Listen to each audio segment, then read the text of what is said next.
নমস্কার। সত্যমঙ্গল চ্যানেলের সকল দর্শক এবং শ্রোতা বন্ধুদের জানাই আন্তরিক শ্রদ্ধা ও ভালোবাসা।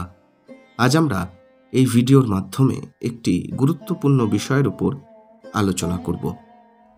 আমাদের চ্যানেলের মাধ্যমে একজন দর্শক বন্ধু একটি প্রশ্ন করেছেন। কি সেই প্রশ্ন? না, প্রশ্নটি হচ্ছে, মনকে কিভাবে আমরা শান্ত করতে পারি, বা মন শান্ত করার কি উপায়? পাশাপাশি মনের সঙ্গে আমরা কিভাবে যুদ্ধ করব? খুব তাৎপর্যপূর্ণ একটি প্রশ্ন। আসুন এই ভিডিওর মাধ্যমে সেটাই জানবার চেষ্টা করি। এটা খুব বাস্তব সত্যি কথা যে আমাদের মন সারাদিনের মধ্যে কখনো না কখনো অশান্ত হয়েই থাকে। আমরা সকলেই চাই একটি শান্ত মন, যা আমাদের নিরবচ্ছিন্ন শান্তি এনে দেবে। কিন্তু না চাইতেই আমাদের কাছে এসে জোটে হাজারো অশান্তি। আমরা সেগুলো তাড়াতে চাইলেও তাড়াতে পারি না। মনকে শান্ত করার উপায় জানতে গেলে আগে জানতে হবে মন অশান্ত হয় কেন। মন যে যে কারণে অশান্ত হয়, সেই কারণগুলিকে সরিয়ে নিতে পারলেই সমস্যার মূলে পৌঁছানো যায়। নতুবা একটি গুরুতর বিষয়ের লঘু সমাধানের প্রয়াস বিফল হতে বাধ্য। আমাদের প্রতি মুহূর্তের কর্ম ও চিন্তার চিত্ররূপ আমাদের মস্তিষ্কে সঞ্চিত হতে থাকে। এবার যখনই আমরা স্থির হয়ে বসে মনকে শান্ত করার চেষ্টা করতে থাকি, তখনই আমাদের মস্তিষ্কে সঞ্চিত সমস্ত চিন্তা ও কর্মের চিত্ররূপ আমাদের মনের পর্দায় ভেসে উঠতে থাকে। কেবলমাত্র যে অতীত কার্য ও ঘটনাগুলি ভেসে উঠবে তা নয়, ভবিষ্যৎ কর্ম পরিকল্পনা এবং সেই সম্পর্কিত সমস্ত কিছুই ভেসে উঠতে পারে।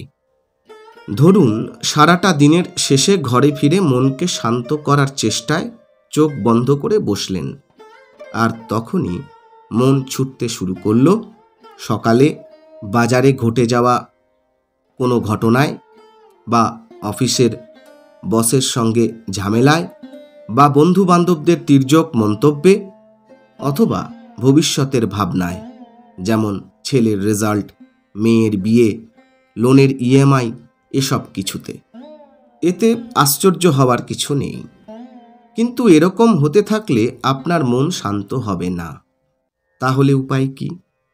উপায় দু রকমের আছে। যে কোনো বিষ বৃক্ষকে ধ্বংস করার দুটো উপায় খুব কার্যকর হয়। প্রথমত, তার খাবার যোগান বন্ধ করে দেওয়া, অথবা তাকে কেটে ফেলা। আমাদের মনকে শান্ত রাখতে গেলে এক্ষেত্রে বহিস্থ ইন্দ্রিয়গুলিকে উত্তেজনার উৎস থেকে দূরে রাখতে হবে। কিন্তু আমরা তো ঘরে বসে জীবন কাটাতে পারি না।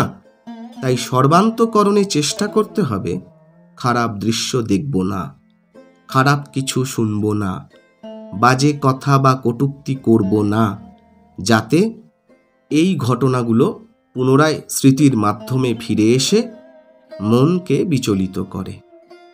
দ্বিতীয় উপায় হচ্ছে, মনকে শান্ত করতে বসলে মন যখন ছুটে বেড়াচ্ছে Delhi, Mumbai, share market, IPL, Lok Sabha vote বা দুর্নীতির খবরে, তখন জোর করে মনকে নিজের ইচ্ছা মতো একটি শান্ত, স্নিগ্ধ, পবিত্র ভাবনায় ভাবিত করে তুলতে হবে। কিন্তু অবাধ্য ছেলের মতো আবার মন এখান থেকে বিচ্যুত হবে, সেটাও স্বাভাবিক।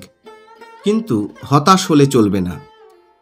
দিনের একটি নির্দিষ্ট সময়ে, নির্দিষ্ট স্থানে 20 থেকে 30 মিনিট মনের সঙ্গে এই যুদ্ধ করতে করতেই মন শান্ত হয়ে যাবে।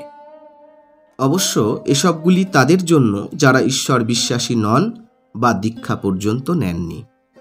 যারা ঈশ্বর বিশ্বাসী, তারা নিজের প্রিয় দেবদেবীর ছবি বা মূর্তির সামনে বসুন। নিজের সমস্ত অভাব, অভিযোগ, নালিশ, আশা, আকাঙ্ক্ষা, হতাশা সব কিছু তাঁকে বলুন। এমনভাবে বলুন যেন তিনি সত্যিই শুনছেন। দেখুন, কয়েকদিনের মধ্যেই আপনার বলা কথার পরিমাণ কমে যাচ্ছে, বিষয় পরিবর্তিত হয়ে যাচ্ছে। যারা দীক্ষিত ব্যক্তি, তারা নিজের নিজের গুরুদেব নির্দেশিত পথে ধ্যান, জপ, মানস পূজা বাহ্য পূজা ইত্যাদির মাধ্যমে শান্তি খুঁজে পাবেন। ধ্যানের মাধ্যমে শান্তি পেতে হলে একজন বিশেষজ্ঞের কাছে গাইডেড মেডিটেশন শিখতে হবে। এটি প্রশিক্ষক ছাড়া চেষ্টা করা উচিত নয়। এবার আসি মনের সঙ্গে যুদ্ধ কিভাবে করবেন। ধরুন কোনো কারণে আপনি খুব হতাশ। তখন কোনো মোটিভেশনাল স্পিচ শুনে আপনার হতাশা কাটবে না। আপনি তখন সম্পূর্ণ আলাদা টপিকে মনকে চিন্তা করতে বাধ্য করুন। ভাবুন আপনি 2011 সালের ক্রিকেট বিশ্বকাপ দেখছেন গ্যালারিতে বসে। হাজার হাজার মানুষ গলা ফাটাচ্ছে, আপনিও তাদের মধ্যে একজন। দেখুন সেই পুরনো ঘটনার রোমাঞ্চ আজকের হতাশাকে রিপ্লেস করে দেবে। অথবা ভাবুন কাঞ্চনজঙ্ঘার বুকে সোনালি সূর্যোদয় দেখছেন, অথবা কোনো সমুদ্র সৈকতে নোনা জলে পা ডুবিয়ে সূর্যাস্তের সাক্ষী হয়ে প্রিয়জনের সঙ্গে হাঁটছেন। আর আপনি যদি ঈশ্বর বিশ্বাসী হয়ে থাকেন তো সোনায় সোহাগা। ভাবুন না দক্ষিণেশ্বরের সেই ছোট্ট ঘরটিতে আপনি বসে আছেন আর শ্রীরামকৃষ্ণ গান গাইছেন, অথবা কথামৃত বর্ষণ করছেন, অথবা কাশীপুরের সেই 1 জানুয়ারির বিকেলে আপনিও গিয়েছেন। আর না হলে ঠাকুরের ছবির সামনে বসে চোখ বন্ধ করে মানস ভ্রমণ করুন। বেলুড়, বাগবাজার, কামারপুকুর, জয়রামবাটি, দক্ষিণেশ্বর, কাশীপুর। দেখবেন হৃদয় মাঝে আনন্দের পূর্ণ ঘট বসানো আছে। আজকের আলোচনা এইটুকুই।